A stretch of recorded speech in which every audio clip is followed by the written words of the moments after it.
విశాఖ జిల్లాలో పోటీ చేస్తున్న ఎమ్మెల్యే అభ్యర్థులకు, అదేవిధంగా విశాఖ జిల్లాలో సుదీర్ఘ గత సంవత్సరాల నుంచి పార్టీని తన భుజాల మీద నడుపుకొని ఈరోజు పార్టీకి మేము పోటీ చేస్తున్నాము అంటే కాంగ్రెస్ పార్టీని ఈ రోజు వరకు జిల్లాలో నడిపించిన వ్యక్తి మా అన్న డిసిసి ప్రెసిడెంట్ అన్న పప్ప.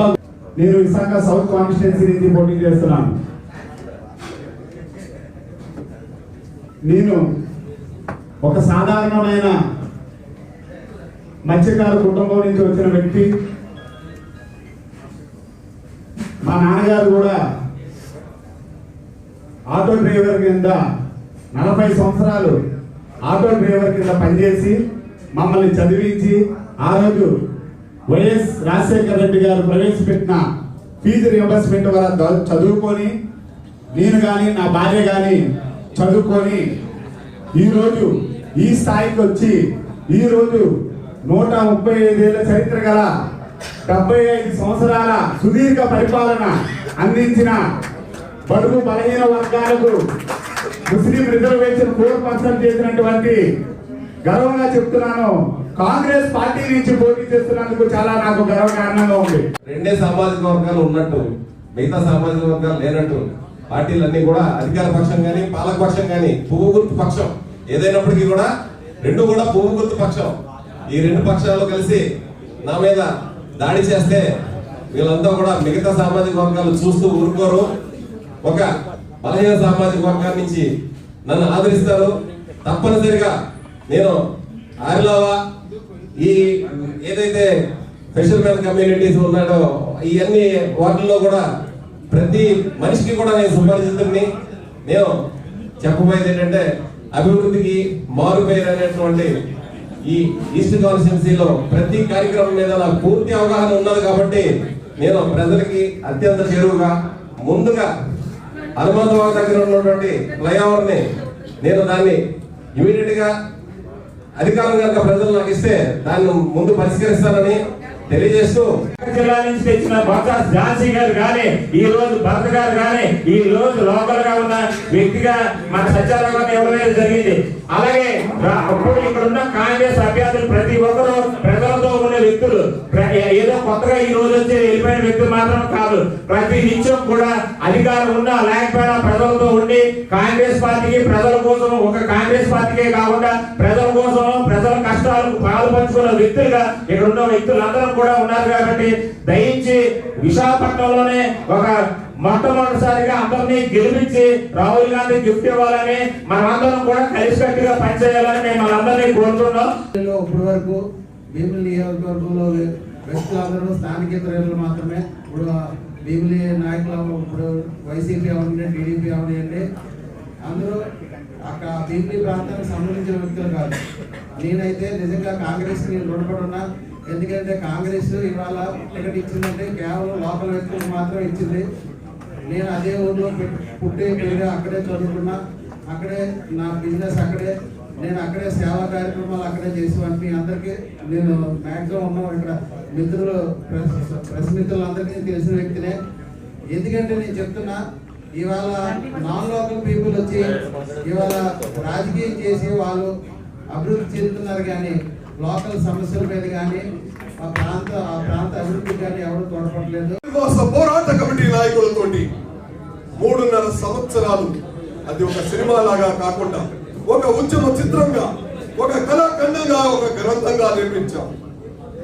ఆ పోరాటాల్లో నుంచి ఇంకా ఉధృతం చేసి ఆ భూ నిర్వాసితులకు న్యాయం జరిగేటట్టు చూసి స్టీల్ ప్లాంట్ ప్రైవేటీకరణ కాకుండా పోరాటం చేస్తామని, అంతేకాకుండా రైల్వే జోన్ కాబట్టి ఇంకా రాష్ట్రానికి రావాల్సిన నిధులు కావచ్చు, ప్రత్యేక హోదా కావచ్చు, పోలవరం ప్రాజెక్టు కోసం కావచ్చు, ఎన్ని పోరాటాలు చేయడానికైనా సిద్ధంగా ఉన్నానని, నేను రోడ్డు మీదకి వచ్చి ధర్నాలు, రాస్తారోకోలు ఏం చేయడానికైనా సిద్ధంగా ఉంటానని చిన్నప్పటి నుంచి నా ఉద్యమ చరిత్ర తెలుసుకొని పోరాటాల నుంచి వచ్చాను.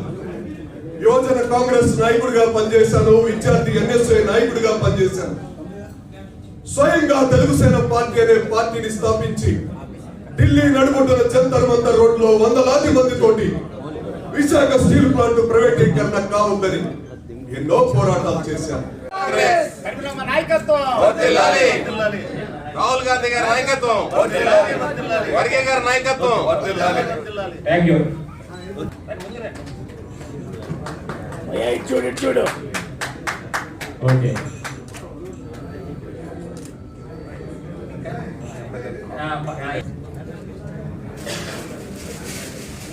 అలాగే ఇప్పుడు సౌత్ వాజ్పేయి సంతోష్ గారికి మన ఎంపీగా పోటీ చేస్తున్న సత్యారావు గారు దాంట్లో వేసి సంస్కరిస్తున్నారు. అలాగే ఆసిఫ్ వర్మ గారికి, అలాగే యూత్ కాంగ్రెస్ రామారావు గారికి, ఓకే, అలాగే ఈస్ట్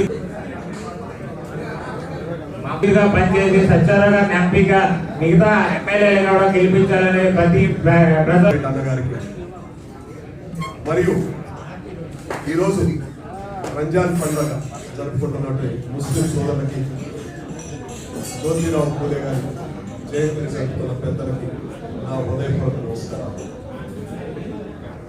కార్యక్రమాన్ని ప్రజల్లోకి తీసుకెళ్లే విధంగా చేసినటువంటి మన ప్రింట్ అండ్ ఎలక్ట్రానిక్ మీడియా సోదరులందరూ కూడా నా అవసరాన్ని తెలియజేసుకుంటూ, మరి అలాగే మన జిల్లా అధ్యక్షుడు బొంప గోవిందరాజు గారు దానికి ఒక నిర్వాసితుడిగా, గాజో ప్రాంతంలో ఒక నిర్వాసితుడిగా, అలాగే విద్యార్థి దశ నుంచి యువజన విద్యార్థి సంస్థపై పోరాటాలు చేసినందుకు నన్ను పార్టీ గుర్తించి ఈరోజు గాజువాక కాంగ్రెస్ పార్టీ అభ్యర్థిగా నన్ను నియమించినందుకు ప్రత్యేకమైన కృతజ్ఞతలు మా ఆల్ ఇండియా కాంగ్రెస్ కమిటీ అధ్యక్షులు ఖర్గే గారికి, సోనియా గాంధీ గారికి, రాహుల్ గాంధీ గారికి, శ్రీమతి షర్మిలారెడ్డి గారికి, అలాగే కేవీపీ గారికి, రఘువీరెడ్డి గారికి, రుద్రరాయ్ గారికి, అలాగే ఉత్తరాంధ్ర జిల్లాలో ఇన్ఛార్జ్ అయినటువంటి రాకేష్ రెడ్డి గారికి నాకు ప్రత్యేకమైన కృతజ్ఞతలు తెలియజేసుకుంటూ, మరి రానున్న రోజుల్లో కాంగ్రెస్ పార్టీ అభ్యర్థిగా గాజువాకలో ఉన్నటువంటి సమస్యలు, ముఖ్యంగా ప్రధాన సమస్యలు విశాఖపట్నం స్టీల్ ప్లాంట్ ప్రైవేటైజేషన్ కోసం అని చెప్పేసి రీసెంట్గా రేవంత్ రెడ్డి గారిని తీసుకొచ్చే కార్యక్రమం చేశాం.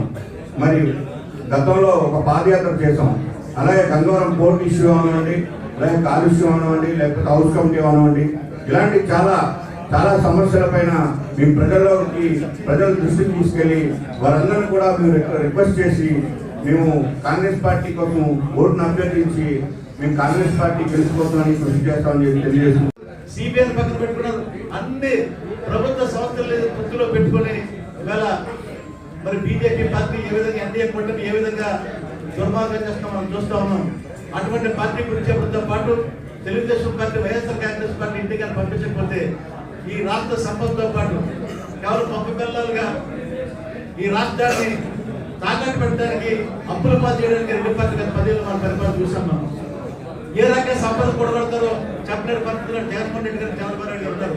కాబట్టి ఈ రెండు పార్టీలు బుద్ధి చెప్పి కాంగ్రెస్ పార్టీని మన కనుక అధికారం తెచ్చుకున్నట్లయితే, రాహుల్ గాంధీ గారు ప్రధానమంత్రి అయినట్లయితే ఖచ్చితంగా ఈ దేశంతో పాటు రాష్ట్ర స్వతంత్రంగా అభివృద్ధి విషయాన్ని సందర్భంగా తెలియజేసుకుంటూ, ఈ వేళ జరుగుతున్న పోటీ కాంగ్రెస్ పార్టీకి, వైఎస్ఆర్ కాంగ్రెస్ పార్టీ, తెలుగుదేశం పార్టీ కాదు, ప్రజాస్వామ్యవాదానికి మరి పూజ్యవాదానికి జరుగుతున్న పోటీ.